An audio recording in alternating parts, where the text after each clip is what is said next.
नमस्कार दोस्तों, इस वीडियो में मैं आपके साथ डिस्कस करने जा रहा हूँ इलेक्शन कमीशन ऑफ इंडिया के बारे में। इलेक्शन कमीशन ऑफ इंडिया जो एक परमानेंट इंडिपेंडेंट कॉन्स्टिट्यूशनल बॉडी है जिसका मोटिव है फ्री एंड फेयर इलेक्शन करवाना इंडिया में।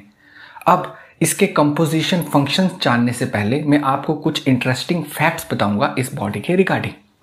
सबसे पहला फैक्ट, जो हमारे पास फर्स्ट जनरल इलेक्शन हुई थी इंडिया में वो हुई थी 1951-52 में, जिसमें 17.3 करोड़ रजिस्टर्ड वोटर्स थे।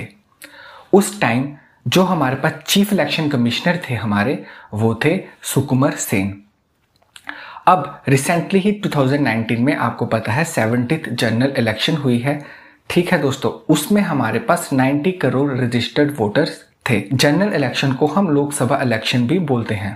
1982 में इंडिया में पहली बार ईवीएम यूज हुई थी, बट 1998 तक इंडिया में हम बैलेट पेपर ही यूज करते थे वोट कास्ट करने के लिए। बट 2004 के बाद हम ईवीएम यूज करना स्टार्ट किया और अभी भी हम ईवीएम ही यूज करते हैं। आपने कई बार नोटिस किया होगा पोलिंग बूथ में आपके फिंगर के ऊपर एक इंक लगाई जाती है कि आप दोबारा वोट ना डालें, तो उस इंक को हम इंडेलिबल इंक बोलते हैं, जो हमारे पास Mysore Paint and Varnish Limited एक नामक कंपनी द्वारा बनाई जाती है।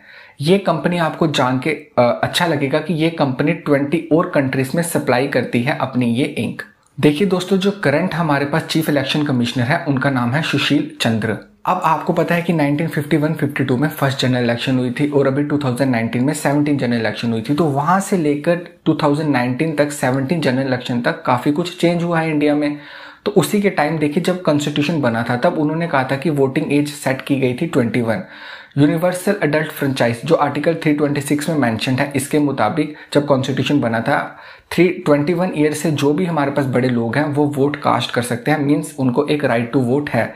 और ये जो हमारे पास राइट टू वोट है ये हमारे पास एक कॉन्स्टिट्यूशनल राइट है, ना कि ये हमारे पास फंडामेंटल राइट है। बट 1988 में 61st कॉन्स्टिट्यूशनल अमेंडमेंट एक्ट के द्वारा हमारे पास वोटिंग एज को रिड्यूस कर दिया जाता है 21 से लेके सीधा 18 तक। तो आपको ऑब्वियस है कि अब वोटिंग एज रिड्यूस होगी तो हमारे पास इलेक्शन कमीशन के ऊपर काम भी ज़्यादा होगा।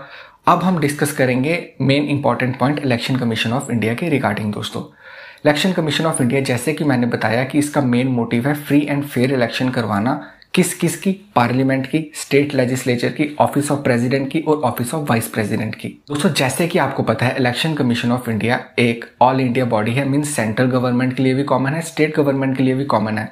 तो आपके दिमाग में ये क्वेश्चन जरूर आएगा कि क्या पंचायत और म्यूनिसिपैलिटी की इलेक्शन भी इलेक्शन कमीशन ऑफ इंडिया करवाता है? बिल्कुल भी नहीं दोस्तों, उनके लिए एक सेपरेट बॉडी है जिसको हम स्टेट इलेक्शन कमीशन बोलते हैं। जैसे कि आपको पता है जब कॉन्स्टिट्यूशन बना था तब हमारे पास पंचायत और म्यूनिसिपैलिटी को कॉन्स्टिट्यूशनल स्टेटस नहीं था, बट 73rd और 74th कॉन्स्टिट्यूशनल अमेंडमेंट एक्ट के बाद पंचायत और म्यूनिसिपैलिटी को कॉन्स्टिट्यूशनल स्टेटस मिल जाता है। तो उसके बाद हमारे पास इसको इनकी इलेक्शन के लिए एक अलग बॉडी है, वो है स्टेट इलेक्शन कमीशन। और यहाँ पे इंपॉर्टेंट पॉइंट ये याद रखने के लिए कि कॉन्स्टिट्यूशन में आर्टिकल 324 से लेकर 329 तक इलेक्शन कमीशन ऑफ इंडिया को डेडिकेटेड है, means part 15 of the constitution. देखिए दोस्तों, अगर आपने किसी भी कॉन्स्टिट्यूशनल बॉडी को पढ़ना है तो आपको कुछ चीजों का की पॉइंट्स का ध्यान रखना होता है। सबसे पहले आप देखेंगे कॉम्पोजिशन क्या है बॉडी की, अपॉइंटिंग अथॉरिटी कौन है, रिमूवल कैसे होता है मेंबर्स का, उनका टेन्योर कितना है, उनकी क्वालिफिकेशन क्या है, क्या वो हमारे पास रिटायर होने के बाद कोई और गवर्नमेंट जॉब कर सकते हैं कि नहीं। और लास्ट में आपने इंपॉर्टेंट पॉइंट्स पढ़ने होते हैं किसी भी कॉन्स्टिट्यूशनल बॉडी के। देखिए, election commission of India first general election से बात करें तो एक सिंगल मेंबर बॉडी थी, मींस एक चीफ इलेक्शन कमिश्नर था इसके अंदर।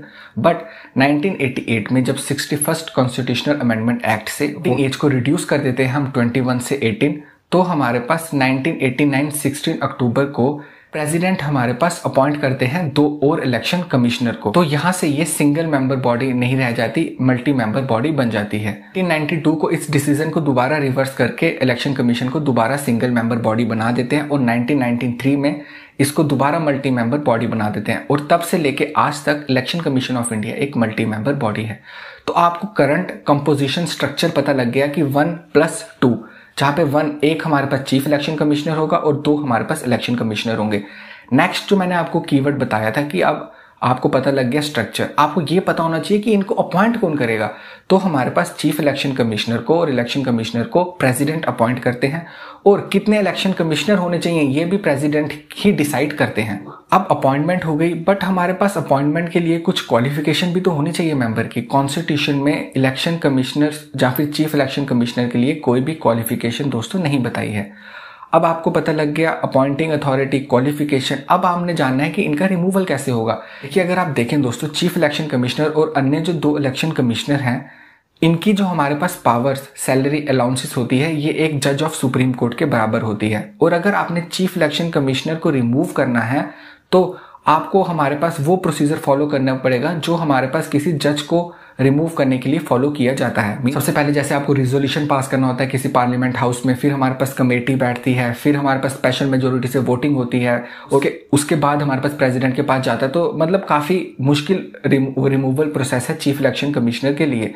और अगर आपने किसी और इलेक्शन कमिश्नर को रिमूव करना है, उससे पहले आपने चीफ इलेक्शन कमिश्नर की रिकमेंडेशन लेनी पड़ेगी। अब आपको इनके टेन्योर के बारे में पता होना चाहिए, वो है 6 ईयर या फिर 65 years, which ever is earlier. और ये जो मेंबर है इलेक्शन कमीशन की, ये कभी भी रिजाइन कर सकते हैं। तो पहले आपने कॉम्पोजिशन पढ़ा, फिर आपने अपॉइंटमेंट पढ़ी, फिर आपने क्वालिफिकेशन पढ़ी, रिमूवल प्रोसेस पढ़ा, टेन्योर पढ़ा। अब आपको डिस्कस करने होते हैं इंपॉर्टेंट पॉइंट या फिर फंक्शन पढ़ने से पहले मैं आपको बताऊंगा कि मैंने शुरू में बोला था कि आपको ये भी पता होना चाहिए कि रिटायर होने के बाद ये जो इलेक्शन कमीशन के मेंबर्स हैं, चीफ इलेक्शन कमिश्नर या फिर इलेक्शन कमिश्नर, ये कोई और गवर्नमेंट जॉब कर सकते हैं। बिल्कुल, ये हमारे पास कोई और गवर्नमेंट जॉब भी इसके बाद कर सकते हैं। अब हम डिस्कस करेंगे कुछ इंपॉर्टेंट पॉइंट या फिर फंक्शन ऑफ इलेक्शन कमीशन की। फंक्शन क्या है इलेक्शन कमीशन का? जैसे कि मैंने आपको बताया, फोरमोस्ट फंक्शन है कि फ्री एंड फेयर इलेक्शन कराना कंट्रीज में, बट उसके लिए भी कुछ रिक्वायरमेंट्स होती है। सबसे पहले टेरिटोरियल एरिया सेट करना हमारे पास कॉन्स्टिट्यूएंसीज का, वो हमारे पास डिलिमिटेशन एक्सरसाइज होती है। उसके बाद हमारे पास टेरिटोरियल एरिया को डिटरमाइन करते हैं। अब हमारे पास आपको पता है इलेक्शन पार्टीज लड़ेंगी, तो पार्टीज को सिंबल प्रोवाइड करना, हमारे पास किसी पार्टी को नेशनल पार्टी का स्टेटस देना या फिर स्टेट पार्टीज का स्टेटस देना, सारे के सारे रूल्स हमारे पास इलेक्शन कमीशन ऑफ इंडिया बनाएगी। अब सबसे इंपॉर्टेंट बात है कि हमारे पास इलेक्शन कमीशन में हम वोटिंग भी करते हैं, तो हमारे पास इलेक्टोरल रोल्स को प्रिपेयर करना, अपडेट करना। अब हमारे पास जो नेक्स्ट फंक्शन है वो डेट और शेड्यूल सेट करना इलेक्शंस का, कि इलेक्शन कब कब होगी। अब अगर आपको एडवाइस करना है प्रेसिडेंट को किसी मेंबर ऑफ पार्लियामेंट की डिस्क्वालिफिकेशन के बारे में, सिमिलरली गवर्नर को एडवाइस करना है मेंबर ऑफ लेजिस्लेटिव असेंबली की डिस्क्वालिफिकेशन के लिए। और मान लीजिए इलेक्शन कमीशन को लगता है कि भाई नहीं, इस इलेक्शन में कुछ गड़बड़ है, इसमें हमारे पास बूथ कैप्चरिंग हो गई है या फिर हमारे पास कुछ और हुआ है, तो इलेक्शन कमीशन कभी भी उसको कैंसिल कर सकती है इलेक्शंस को। देखिए, हमारे पास अगर स्टेट लेवल में बात करें तो इलेक्शन कमीशन को असिस्ट करता है चीफ इलेक्टोरल ऑफिसर, और उसको अपॉइंट करते हैं चीफ इलेक्शन कमिश्नर। और अगर आप डिस्ट्रिक्ट में बात करेंगे तो डिस्ट्रिक्ट कलेक्टर हमारे पास रिटर्निंग ऑफिसर का काम करता है, और वही हमारे पास डिसाइड करते हैं कि हमारे पास डिस्ट्रिक्ट के अंदर जो कॉन्स्टिट्यूएंसी है उनका रिटर्निंग ऑफिसर कौन होगा, पोलिंग बूथ में प्रिसाइड कौन करेगा। तो ये हमारे पास पूरा स्ट्रक्चर था इलेक्शन कमीशन ऑफ इंडिया के बारे में। तो हमने फैक्ट्स पढ़े सबसे पहले, फिर हमने कॉम्पोजिशन पढ़ा, फिर हमने अपॉइंटमेंट प्रोसेस पढ़ा, क्वालिफिकेशन पढ़ी, रिमूवल पढ़ा, टेन्योर पढ़ा, फिर हमने इंपॉर्टेंट पॉइंट्स और फंक्शन डिस्कस किए। अगर आपको ये वीडियो पसंद आई होगी दोस्तों तो वीडियो को लाइक कर दें, हमारे चैनल को सब्सक्राइब